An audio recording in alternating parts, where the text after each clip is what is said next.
Welcome back to the Cord Cutters News Tech Lab. We got a breaking news weekend edition of cord cutting today happening. Dish and Sling TV are facing bankruptcy after missing a payment of over $300 million.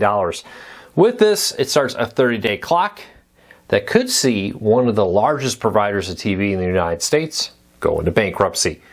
We'll tell you more about what's happening here in a quick second. If you want to learn more about this story for yourself and come up with your own thoughts as I give you my opinions, check out the show notes, and in the first pinned comment I'll put a link to it there so you can read it for yourself and let me know what you think. I'd love to hear from you.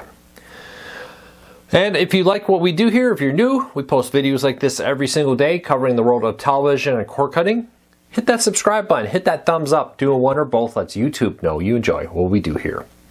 All right, let's dive into it. Dish Network's parent company, EchoStar, which is a relatively new thing. They merged together recently in an attempt to avoid bankruptcy.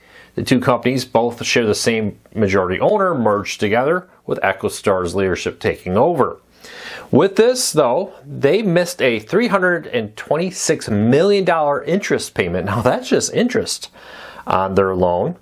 With that, they now face a 30-day countdown to make a makeup payment or face bankruptcy.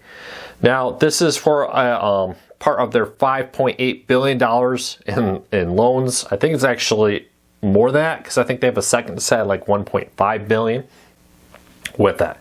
Billions of dollars in loans that Dish for some time has been scrambling to find a way to pay. At issue here is a couple big things. They've been spending money left and right on a TV service that's been losing money, losing subscribers for a while. They've been trying to pivot the company to become a wireless provider, 5G home internet, eventually possibly. It's been rumored for a while. But they're also the new parent company of Boost Mobile. As part of T-Mobile's deal to buy Sprint, they spun off Boost and sold it to Dish. And Dish has been building out their own 5G network and spending a lot of money to do it. That's been eating up a lot. But also don't forget, they suffered a massive data breach about a year ago, or maybe two now that I think of it, which stopped them from being able to set up new customers, accept payments and more for almost a whole month, which resulted in a massive amount of issues for the company. Started a little bit of a death spiral there. Now, Dish and DirecTV, Dish here and DirecTV had a possible merger deal that would have seen DirecTV buy Dish for $1 and absorb all their debt.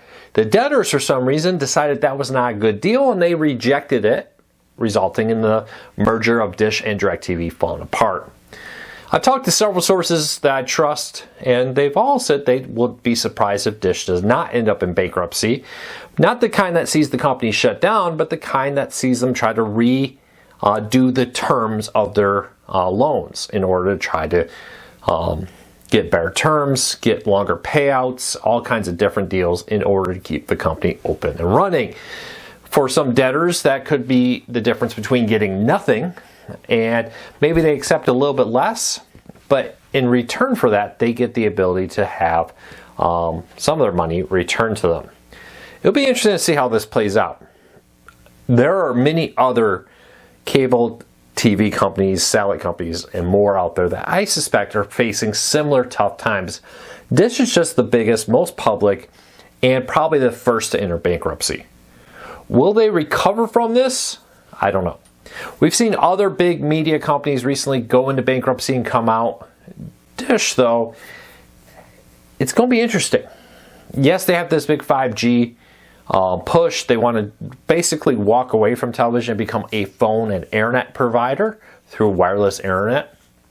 We're seeing T-Mobile diversify their portfolio too by buying up fiber LAN companies to offer fiber home internet at the land level instead of just 5G and wireless. I've often said, Dish I like the vision there.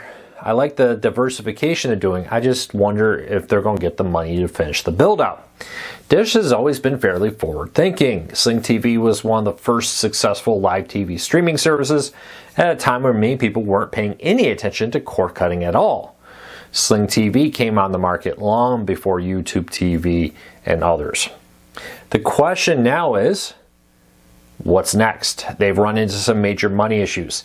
The former heads of Sling TV and Dish TV have both recently been fired, and no clear succession plan of who's taken over the leadership there. Now we're seeing these bankruptcy. It'll be very interesting to see how this comes. I think this is a bigger thing within the television industry. We've seen many small cable TV companies shut down over the last couple of years. I predict that that trend will continue. It's just becoming unprofitable to be a live TV provider of cable and satellite. Many other companies can turn to their internet provider options, right? If you're Comcast, you see their TV numbers dwindling, profitability dwindling there. Well, I got my internet provider and my wireless business, and I got my studios and all that. Same with Spectrum. They can say, well, I got these other businesses, Atlas, Cox, all these other companies can turn to other things. Dish and DirecTV too don't have quite the same diversification. They can't turn and say, well, yeah, but look at all these home internet providers. They don't have it. They do have Boost Mobile, but that's been losing subscribers, and they need to, and for now they're having to piggy bank on other providers' networks to run it until they finish the full build out of their own 5G network and get devices to support it. Because of all that, they're in trouble. I do predict, if you ask me right now, I said, Luke, do you think they're going to go into bankruptcy or not? I do think there's like a 70-80% chance of bankruptcy. There's still a chance though, that's still 30-20% that they don't. But that's going to require some new investors to possibly appear, or current investors to strike a deal preemptively before bankruptcy to change the terms. I'm not so sure that's going to happen. There's been many stories that for some time now, Dish has been unable to get new credit. Before they did the merger with EchoStar, which was one of the reasons they did, they basically said, hey, we tapped out all of our credit lines of credit here, there's no more room. They did the merger with EchoStar to leverage the assets of EchoStar for new money, and it was expected to get them through most of 2025. That does not seem to have happened now that they've defaulted on this. So with this, look for this to be the first of probably many bankruptcies to come. But they do have 30 days to try to work out a deal here or make a payment to come up with the cash if they can. If they're unable to do that, Chapter 11 is the type of bankruptcy it's widely anticipated they will go to, but we'll see what happens with it. Leave me a comment, let me know what you think. Do you think Dish will end up in bankruptcy? If not, could be possible though, bankruptcy, clear up some of the debt, some better deals. Could a DirecTV merger be back on the table? We'll have to wait and see what happens with that. But for now, major things happening in the world of television, with Dish, the fourth largest or fifth largest, depending on what numbers you're looking at, provider of live TV in the United States. I think they're fifth now. I think YouTube TV is actually fourth. Now that I say that, I apologize. Going bankruptcy. Would DirecTV be next? Will this clear a path for a merger to them? Only time will tell. If you like what we do here, hit that subscribe button, hit that thumbs up, let YouTube know you enjoy what we do here so they recommend our videos to more people. Until next time, take care, be safe. I'll be back again real soon.